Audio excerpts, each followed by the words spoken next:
अस्सलाम वालेकुम एवरीवन।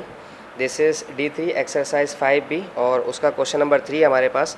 कहते हैं during a sale there is a discount of 7% on a television set, यानी कि डिस्काउंट परसेंटेज दिया हुआ है। हम यहाँ लिख लेते हैं डिस्काउंट परसेंट 7% है और जो डिस्काउंट बन रहा है वो बन रहा है $49। और उसने कहा है कि मार्केट प्राइस भी मालूम करें और आप सेल प्राइस भी मालूम करें। यार बहुत आसान सवाल है, कोई मुश्किल नहीं है। देखें, आपके पास जो डिस्काउंट होता है ना, वो डिस्काउंट परसेंटेज होता है ऑन मार्केट प्राइस, ठीक है। डिस्काउंट परसेंटेज होता है ऑन मार्केट प्राइस, तो ये बन जाता है आपके पास टोटल डिस्काउंट, ठीक है। अब डिस्काउंट परसेंट कितना है? डिस्काउंट परसेंट है आपके पास 7%, ठीक है।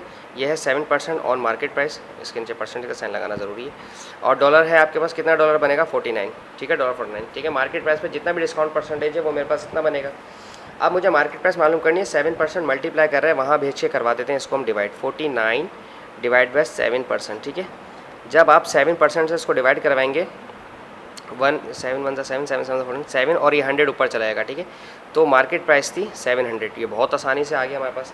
अब डिस्काउंट कितने का था? डिस्काउंट था आपके पास 49 का, ठीक है। यानी कि $49 आपने नहीं देने। चीज़ 700 की है, सेल प्राइस चीज़ है $700 की, ठीक है। चीज़ है $700 की और आपने $49 नहीं पे करने।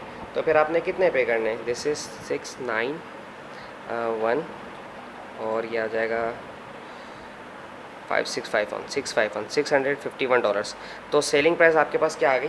$651 आ गया आपको। बहुत इजी था, कुछ नहीं है, सिर्फ फार्मूले का कमाल है। आपने सिर्फ फार्मूले को थोड़ा सा देखना है तो बाकी हो जाएगा। थैंक यू सो मच, अल्लाह हाफिज़।